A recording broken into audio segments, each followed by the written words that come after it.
안녕하세요. 예수목장교회 이노윤 목사입니다. 오늘 공부하실 내용은 도르트 신조 제1교리 선택과 유기의 6항입니다. 하나님의 작정에 관한 내용입니다. 하나님의 작정은 영원한 뜻 안에 감추인 구원의 신비입니다. 모든 일에는 이유가 있습니다. 어떤 일이든 누군가의 뜻과 계획 안에서 이루어지는 법입니다. 우리가 타는 비행기도 설계자의 뜻과 엔지니어의 설계 아래 운행되고 음악 한 곡도 작곡자의 의도가 깃들여 있습니다. 그렇다면 인류의 역사와 구원도 마찬가지입니다. 하나님께서 모든 것을 뜻하셨고 작정하셨습니다. 오늘도 도르트 신조 1교리 6항을 통해서 하나님의 작정에 대해서 구체적으로 살펴보고자 합니다. 원문을 한번 보면요. 어떤 사람들은 하나님께로부터 믿음의 선물을 받는데 또 어떤 사람들은 그것을 받지 못하고 있습니다. 이 모든 것은 하나님의 작정, 좀 쉬운 말로 말하면 결정하심에 달려 있는 것입니다. 사도행전 15장 18절에 예로부터 이것을 알게 하시는 주의 말씀이라 함과 같으니라. 에베소서 1장 11절에는요. 모든 일을 그 마음의 원대로 역사하시는 자의 뜻을 따라 우리가 예정을 입어 그 안에서 기업이 되었으니 그 작정에 따라 하나님께서는 택하신 자의 마음이 완고하다 하더라도 하나님은 택한 자로 하여금 마음 문을 열게 하셔서 믿도록 하시지만 반면에 택하지 않는 사람들은 그 사악함과 고집대로 내버려 두사 심판을 받게 하십니다. 다 멸망받기에 마땅한 사람들 속에서 하나님의 오묘하고도 자비롭고 의로우신 택함과 유기의 작정이 있는 것인데 이것은 하나님의 말씀에 계시된 대로 사악하고 범죄하여 요동하는 마음을 가진 사람들에게는 스스로 멸망 가운데 빠지게 하는 것이지만 거룩하고 경건한 영혼들에게는 말할 수 없는 위로가 되는 것이다. 네. 하나님께서는 사람들 가운데 어떤 이들을 죄와 멸망 가운데 건져내서 구원하시기로 영원한 작정을 하십니다. 이러한 선택은 하나님의 뜻을 따라 전적으로 자유롭고 변하지 않으며 선이나 공로를 조건으로 하지 않습니다. 이 작정은 하나님의 영광과 자비를 찬양하게 하십니다.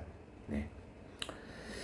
이 6항목은 하나님의 절대적인 주권과 은혜로 선택의 작정을 말합니다. 인간의 행위와 공로가 아니라 하나님의 전적인 은혜와 기쁘신 뜻을 따라 선택하셨다는 것입니다.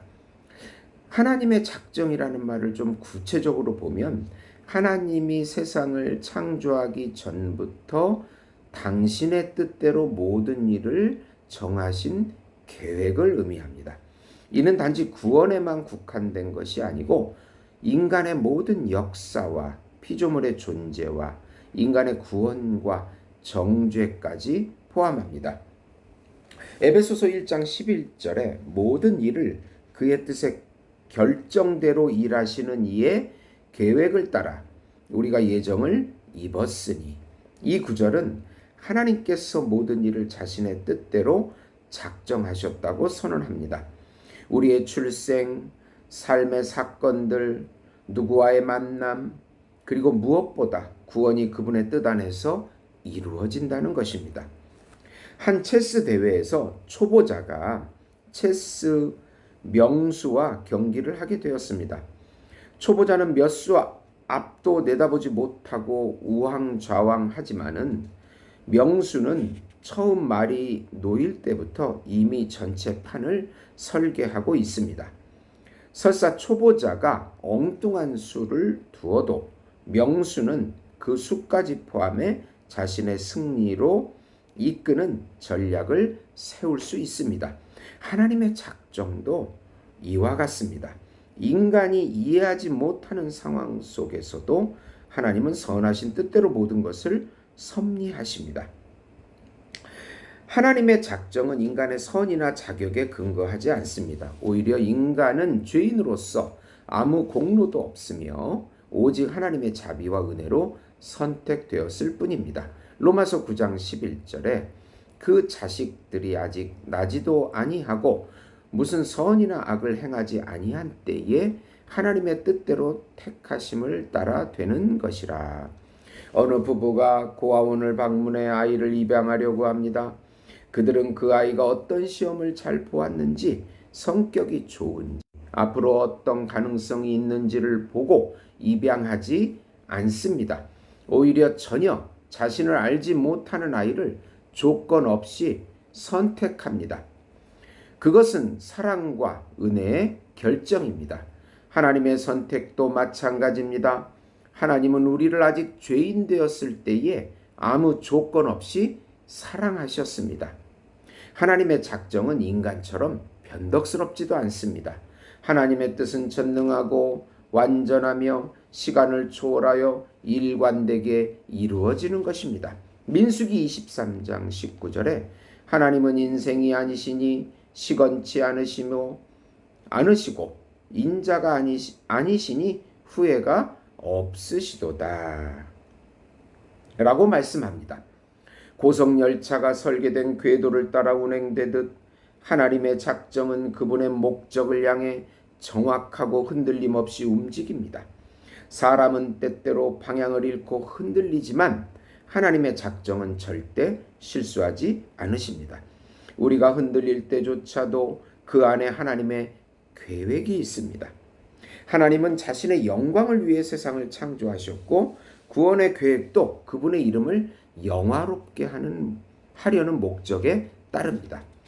은혜로 택하심을 받은 자는 하나님의 자비의 영광을 드러내게 하며 유기된 자는 하나님의 공의의 영광을 드러내게 됩니다.